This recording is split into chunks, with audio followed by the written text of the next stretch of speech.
Hello everybody and welcome back to my channel. My name is Kayla if you're new here, and if you clicked on this video it's probably because you're interested in seeing how much a small YouTuber like myself currently makes. So if you're interested in how much I make from AdSense, sponsorships, and affiliates, just keep watching. So I have everything written down on my phone here. So as of today, it's currently like mid-December. I have 4,679 subscribers. So I am a very small channel, but I appreciate everyone who is in my community. So I first wanted to start off with the YouTube Partner Program eligibility. So if you guys aren't familiar with YouTube and how you make money off of it, you cannot just post a video and make money right away. You need to reach a certain threshold, and that requires 1,000 subscribers and either 4,000 watch hours or 10 million YouTube Shorts views, which sounds like a lot, but I think if you're very consistent, it is reasonable and achievable. It did take me quite a while to reach YouTube Partner Program eligibility, and that's because I was very inconsistent with my uploading. I believe that even if you post a 10-minute video once a week, you're eventually going to get there. But for me, I was posting like once every 4 months or so, and it just wasn't cutting it. Especially when you're starting out, people don't know who you are, so it's hard for people to find your channel and to click your videos and watch them. Big takeaway I wanted to say, and I want to preface this video by, you have to be able to like editing videos and making content in order to survive on YouTube. You've probably heard this from other people as well, but YouTube is not a short-term, make money fast type of thing. You really need to spend a lot of time and effort, and in the beginning, it's going to be really slow until things start to pick up and you actually start making money from it. So for me personally, I really like to journal, and if you guys aren't new to my channel, I basically have journaled for as long as I can remember, probably since like the early 2000s, and I treat YouTube as essentially my digital diary. So it's really easy for me to keep up with things, to film content, and I also enjoy editing it.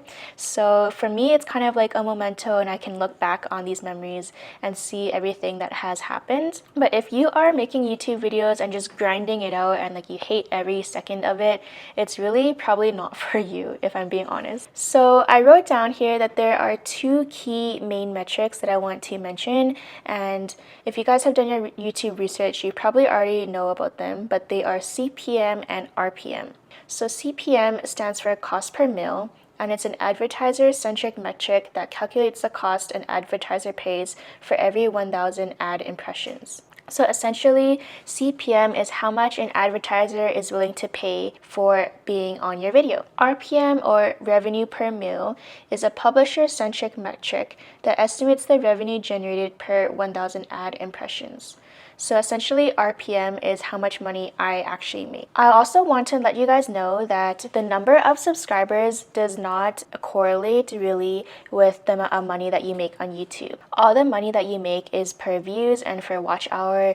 Your number of subscribers really doesn't matter. For example, somebody who has like 100,000 subscribers but nobody watches their videos, they are not going to have the same ad revenue as somebody who has 5,000 subscribers but they have tons and tons of views, millions of views on their videos. So basically, after you reach the 1,000 subscriber threshold, that's kind of out the window and it's like fair game for everyone. Obviously, I'm sure there's some sort of correlation between 1 million subscribers or high subscriber count and also viewer rate, because if you had 1 million subscribers, I'm sure there are more than just one person that wants to watch the video that you've published. So CPM and RPM vary on every video, and that's something to keep in mind because not a lot of people realize this, but your videos, it's really good if you stay along the same topic for your whole YouTube channel. That way YouTube and the algorithm knows what your audience is like.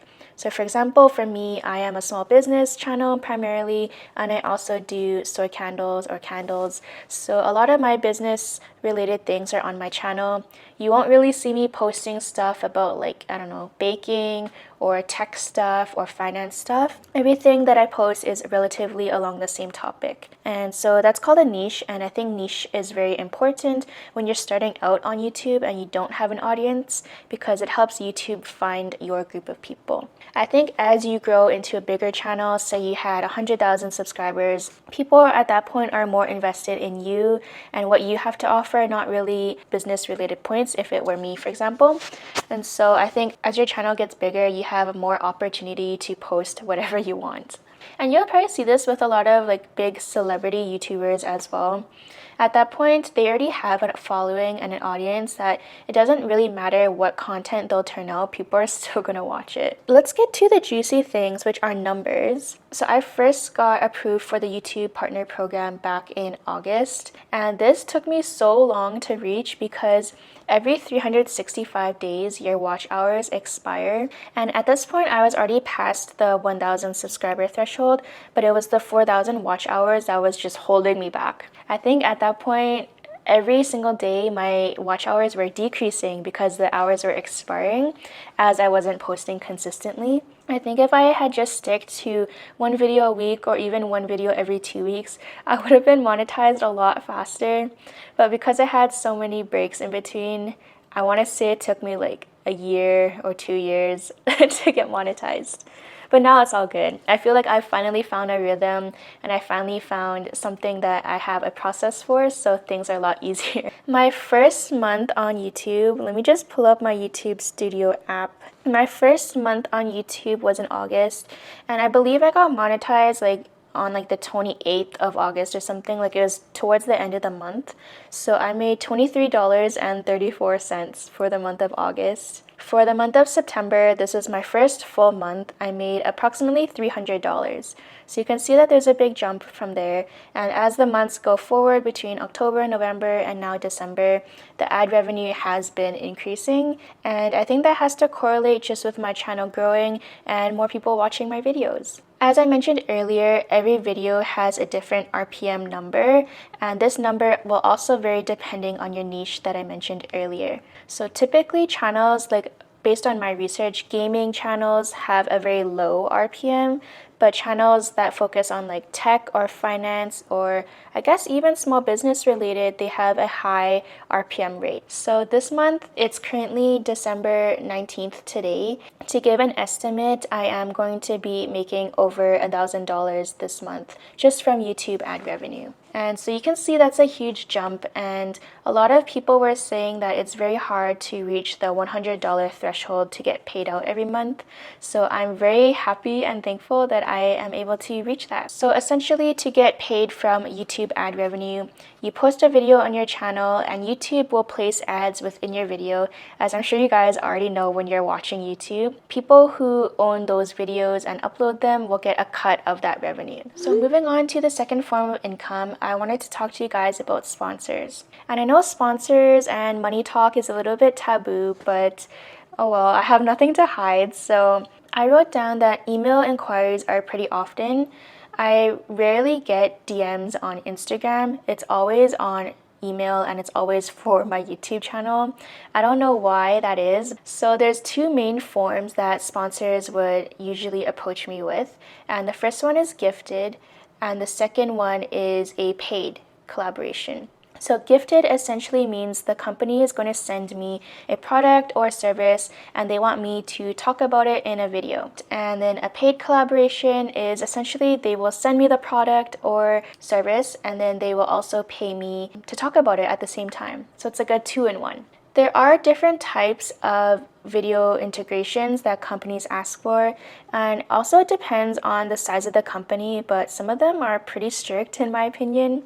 Like they will send over like a formal contract that you have to sign with stipulated dates and also talking points. I would say the most common type of video is a video integration. So this means that I will post whatever I want as I normally do, and then within that video, they want me to talk about something. So it doesn't have to be a whole separate video. That is the most common way, and I think it's also the easiest way as a creator because I personally don't want to make just a video centered around one product or service. Usually companies will ask me to talk about it, before when the video starts, during the video, and then also at the end, they want me to remind people, hey, don't forget to check out XYZ.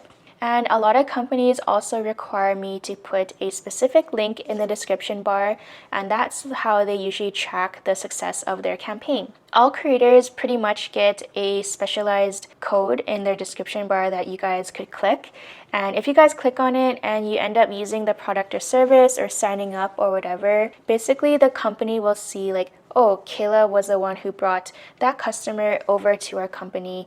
And then sometimes I will get a commission off of it, or sometimes companies would just build that into my contract already. So for now, it's pretty much just YouTube sponsorships, and I'm very happy that I can get anything at all. But you do have to be selectful and mindful when you are choosing sponsors, and I'll get into that a little bit later. But I wanted just to say that YouTube is where I feel like I have the biggest sense of community right now. I like just being able to talk to the camera for a long period of time and giving my thoughts and also just showing my emotions. I feel like on a short form video when it's only like 30 to 60 seconds, it's really difficult for me to convey that. So moving on to how I choose sponsors. Guys, this is kind of like taboo. I don't know. So I get actually a lot of requests from sponsors, and I found that this was really interesting because when I do my research online on Google and forums, a lot of people are saying that it's very difficult to get sponsors and they're asking how people get them. And maybe I'm just tooting my own horn, I don't know. But I basically just get emails from companies. I don't really reach out to anyone. I don't have connections in the industry where people could like refer me. So basically it's just companies will email me, and it's a pretty standardized email. Like it will say like, hi Kayla, we really like your videos and what you post. We are willing to offer you this product, and you can use this discount code with your followers. Let us know what your rates are. That's pretty much what the initial email is from every company. You can tell it's like a template though and not a real human when they say, hi from Kayla, because my YouTube username is from Kayla, but then if they were like a true viewer, wouldn't they just change that to Kayla because everyone knows my name is not from Kayla? I don't know. I got a lot of requests. I wrote down a couple funny requests.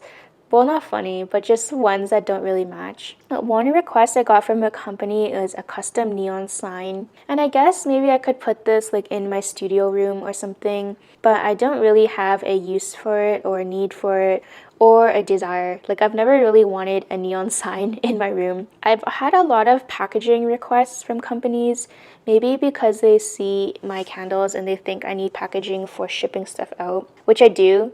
But I want to do like my own research and find a good company rather than just taking whatever sponsor. I've had requests for like sending me journals or planners. I guess this is up my alley personally, but I am very loyal to the few brands that I use, so I don't really want to stray from that, so I've just ignored them. I've had requests from like Temu, I've had nail polish, clothing, just kind of random. I feel like these companies just spam people and they hope that at some point they're going to get a reply from people. But a lot of times if I'm not interested, I just don't reply to the email and I don't engage. I don't know if that's the right thing to do, but that's what I do. And then in terms of partners that I have actually selected, I am very careful with the ones that I do promote because I want to be able to trust the product, and I don't want to be talking about something that I don't like and telling you guys that you need to go out and get it.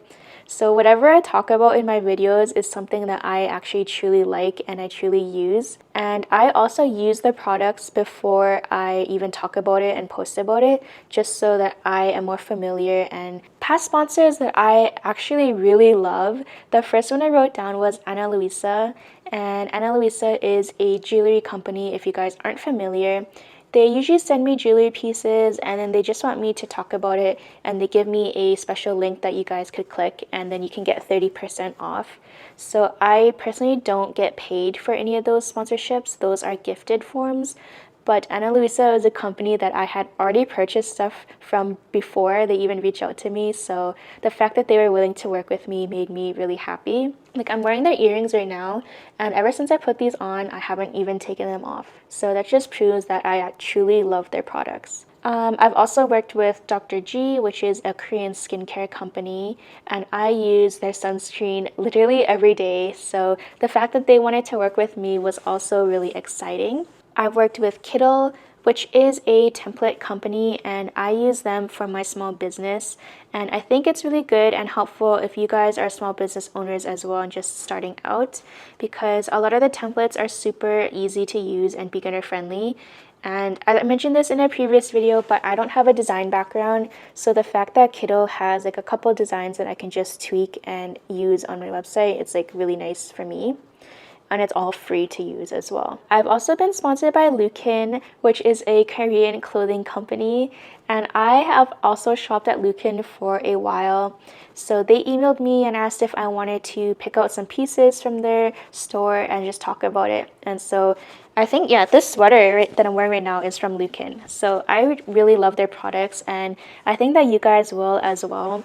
A lot of the subscribers that I like see and talk to, I feel like you were very similar to each other, and so I think that if I like it, you guys will like it too. And usually they give me a discount code, so if you guys can save some money on something that you're already gonna buy, then why not, right? Another super popular sponsor for small businesses that I've seen is Munbin, and they are a thermal printer company.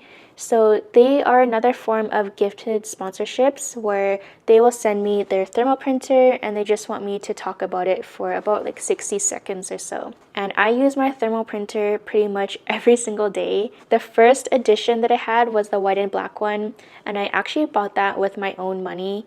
And then eventually Munbin was willing to work with me, and then they sent me my new upgraded Bluetooth version for free. So as you guys can see the pattern here with sponsors that I do select, I'm usually already a previous customer of theirs, or it's something that I can use for my small business and that I actually find is helpful. I'm not just gonna pick some random product and talk about it when I have no use for it. Based on your campaign results, companies can basically choose if they want to renew it or if that's it for you and you're done. So for example, Ana Luisa reached out to me back in the summer for their campaign then, and afterwards I guess I had success. They don't really tell me my numbers of conversions or anything, but the point of contact did reach out and asked if I was open to a second campaign for Black Friday and a third campaign for the holiday season. So that leads me to believe that something was good on my end, at least I hope so, for them willing to renew the campaign with me. Same with Kittle, who is that template company. I had a campaign with them for 3 videos, and then afterwards they emailed me asking if I'd be interested in renewing my campaign for 2025. So it's good to keep in contact with these people that reach out to you as well, because if you can make a long-term partnership, that's ideal for you and also for the business, because it's like a symbiotic relationship, you know. They're getting something out of it, and then you're getting something out of it. The third thing I wanted to talk to you guys about in terms of making money online is commission links / discount codes. I kind of touched on this earlier, but basically sometimes companies will give me a certain link and I can put it in my description bar, and if you guys click on it, basically I can get a cut of the commission if you buy something. The commission usually ranges from 10 to 30%, so it's not a ton, but this is considered passive income to me. I'm not going out and like spearheading people to purchase something, so sometimes I'll just see people purchase something off of my Amazon affiliates links, and then I'll earn a little bit of income that way. My Amazon affiliates account, I would say, is where I make the most money off of affiliates. It's kind of like a slow process, but basically if you guys click on something, I think I get 14% commission. Yeah, they just direct deposit me to my bank account at the end of the month. So for me, it's really passive. I don't have to do anything. And Amazon is where I truly get a lot of my products for my business. So I think it's really helpful for me to show you guys the direct product that I'm getting in case you're interested in it as well. Also, I found that a lot of my viewers are based in the US, so the fact that Amazon is also like US Canadian helps a lot, because sometimes when I watch other people's videos, they'll be linking something, but then they only ship to the US, and then that's just frustrating for me because I'm like, I want that specific product that you're talking about and I can't find it. So that's why Amazon is just really helpful for me to link stuff for you guys as well. But yeah, that's basically how I make money on YouTube as a small creator with less than 5,000 subscribers. It's not a ton of money, but I think over time it does add up. And you know, it is money that I didn't have beforehand. So I really can't complain, and the fact that I enjoy making YouTube videos makes this process more sustainable for me. I really hope that my channel is going to grow in 2025. I enjoy talking to you guys in the comments or also in DMs and emails, so if I can reach more people in 2025, that would be like a dream of mine. Yeah, that's basically it. Thank you so much for watching and subscribing, and I'll see you guys in the next video. Bye!